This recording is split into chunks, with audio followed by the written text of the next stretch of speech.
Hey everyone, this is Jackie from Adventures in Acetone. This is my first video tutorial, so bear with me. I've had a lot of requests for the lava nail art that I showed in the Digital Dozen Texture Week last week, so I'm going to show you how easy they are to do. I started out with 2 coats of a neon orange, and I've let that dry enough to the touch that it's not going to leave any marks. Next, I'm going to grab a black cream polish. The one I'm using is Sinful Colors Black on Black, but any black that you have with good coverage will work. And so I'm just going to do a pretty good coat over. Don't have to be perfect. You can get a mess on the side of your nails because we're going to clean it all up at the end anyway. So there's the black, and we're going to let it dry for a few seconds. I'm using a dark gray cream. This one is Sinful Colors Smokin', and I'm going to layer that over the black. Just let this black dry for a second. What we're trying to do is create a few different layers of color that you would see at a lava flow instead of just black or just gray. So here I have my gray, and I'm going in right over the black. Doesn't matter if you cover all the edges because we're going to be smushing it all around anyway. So we'll let that dry. Once that dries for, I don't know, maybe about 30 seconds, I'll come back in with a matte top coat. The one I'm using is Matte Finish from Butter London. It's my favorite matte top coat, so if you ever can grab it, it's the one I recommend. Okay, we'll see.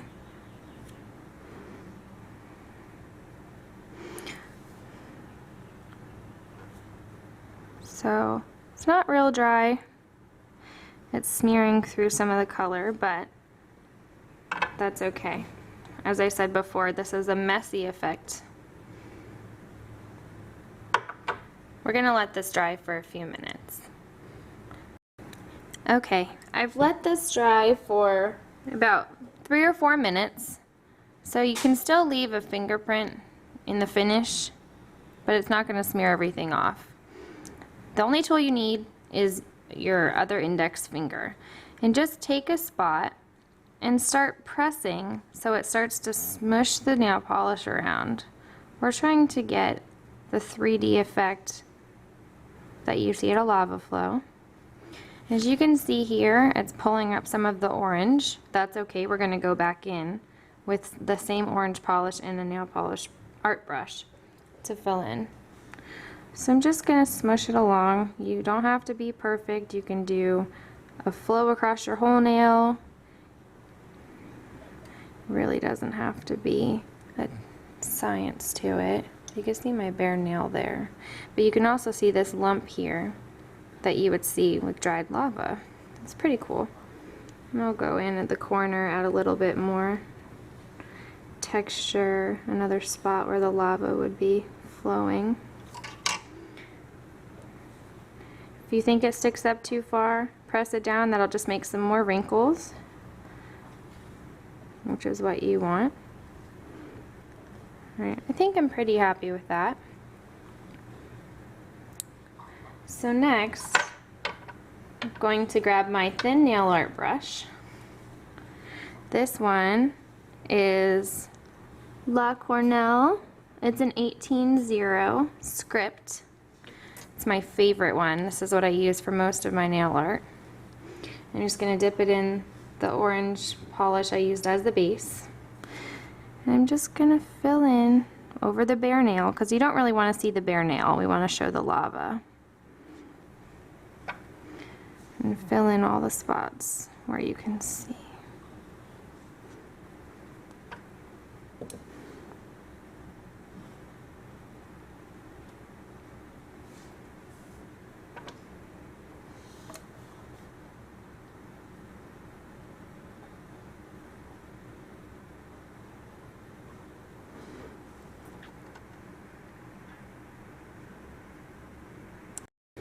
Okay, now I have my yellow whiz from Milani. That's the yellow I'm going to go in and add to some of the corners.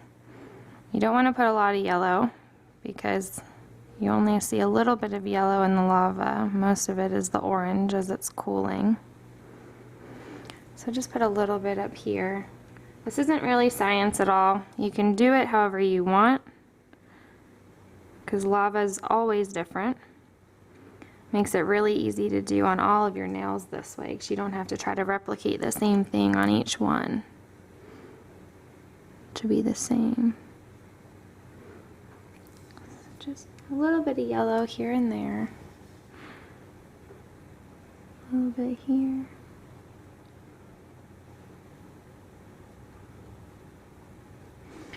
So I don't know if you can see that very well. Not too much yellow. I prefer the orange. Okay.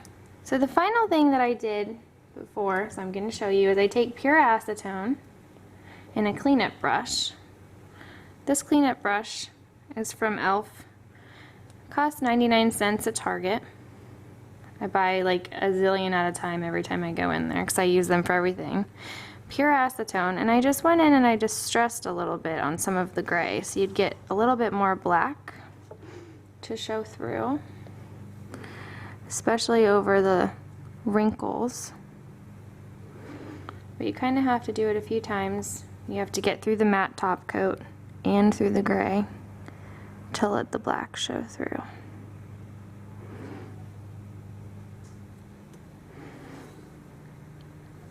Just adds a little bit more depth. You might even get some more orange peeking out from where you smushed it all around. I just think it adds a little bit extra.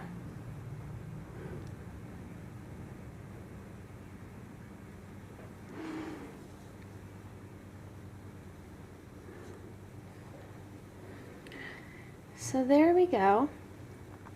With the same cleanup brush and acetone, I'm just going to go around the edge, get it off any skin that got polish. I like these e.l.f. concealer brushes for cleanup because they're thin and wide, so they'll wipe off without messing up your nails too much.